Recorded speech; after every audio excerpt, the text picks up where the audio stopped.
Here with head coach Nicole Woods following UNCW's 69-59 win against Queens this afternoon. Coach, obviously this is a huge win for this program, now your second straight. Just talk about, your team's effort here this afternoon.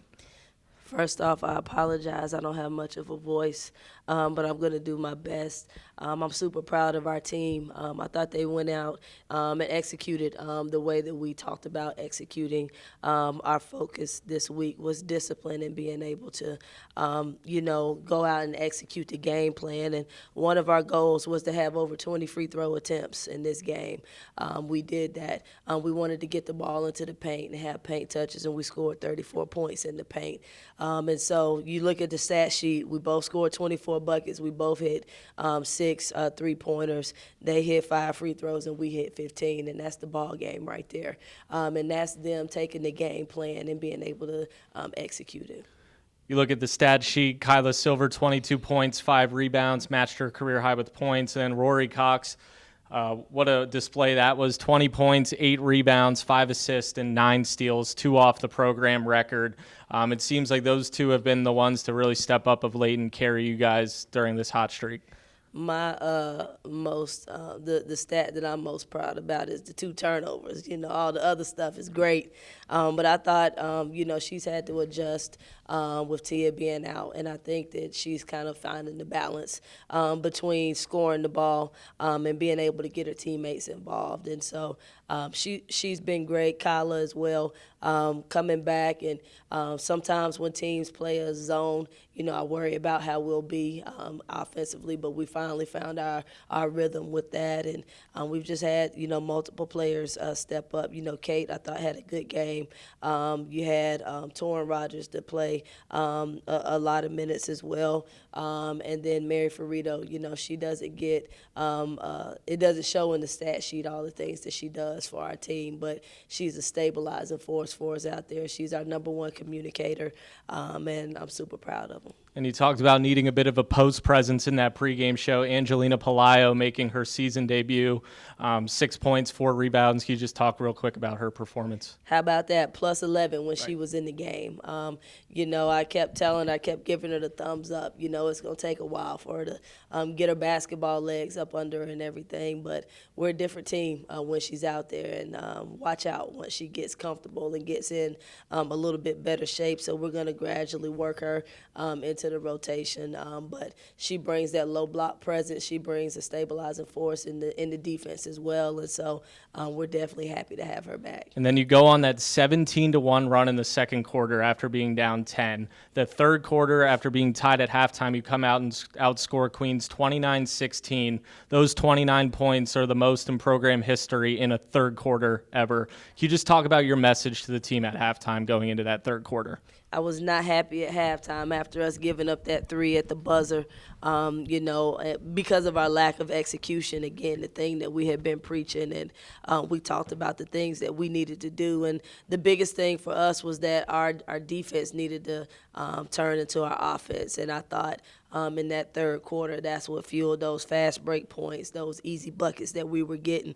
We were playing lockdown defense, as you talked about, Rory, with her steals, and we were just all very much locked in on that end. And you said those were 29 was the most in a third quarter in program history. Okay, just clarifying that. Obviously, the third quarter was amazing, but the signs that it was about to happen started in the second quarter. In the first, you were outscored 17-9. You then outscored Queens 17-9 in that second quarter. What exactly was that message between the first 2 quarters? Yeah, I wasn't really pleased with our execution in the first quarter. We were trying to do some new things, and sometimes it's one thing doing it in practice, and it's another thing to get out there and do it live. And I just didn't think that we executed at a high level, and so I challenged them on the defensive end to be able to turn our defense into offense, to get us some easy buckets so that now we can get back and we can execute a little bit better on offense. And I thought we did a great job. We preached shot selection a lot, and I thought we took really good shots in those in that quarter. I think it was a 7-0 run to start. Queens forced to use a timeout at the start of the third quarter. What was your message at that point when it became clear that just about everything was going in your favor?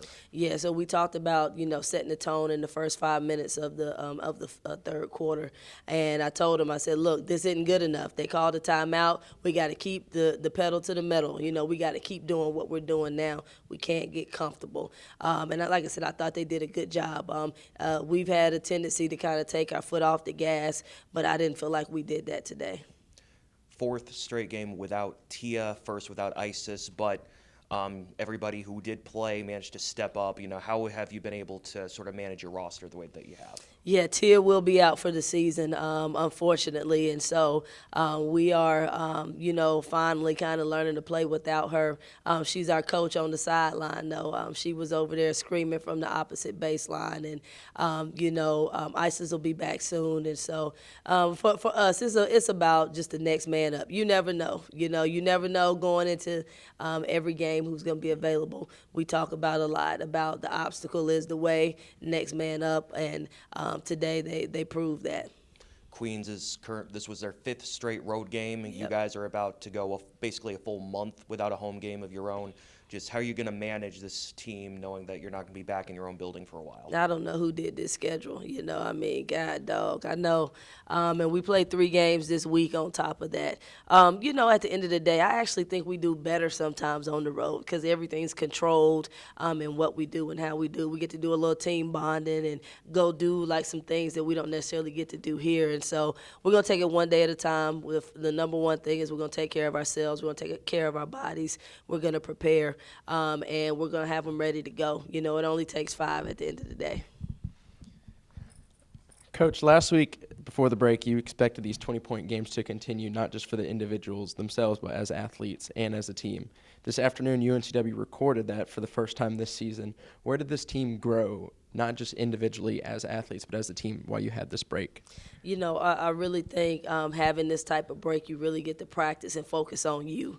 A lot of time when you play games back-to-back, you have to spend so much time on the other team. And we had to get together ourselves and really gel together. And I thought today, a lot of the things that we did this week translated over into the game. And for the first time, I really saw the belief in each other, and Roy being the point and Kyla being on the wing, whether she's at the 3 or the 4, Torrin in the trail, and the expectation of, of being able to get out there and execute what we do. And so I'm super proud of every single one of them, whether they played 1 minute, no minutes, or 40 minutes. Everybody played a part today. And as they all play a part today and get ready for this road trip, what are you emphasizing and what are you most excited about as you take this team on the road?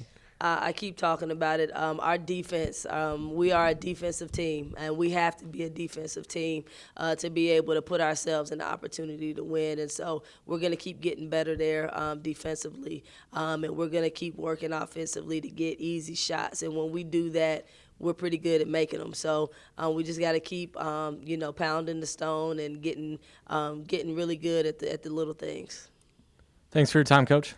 Hey, I just want to say today's my guy Tyler's last day, and Tyler, thank you for all that you've done for our program, and we appreciate how you advocate for us and how everything that you've done in terms of the articles and everything that goes out is always top notch, and I thank you and wish you nothing but the best. It's been an honor. Thank you, Coach. You're welcome.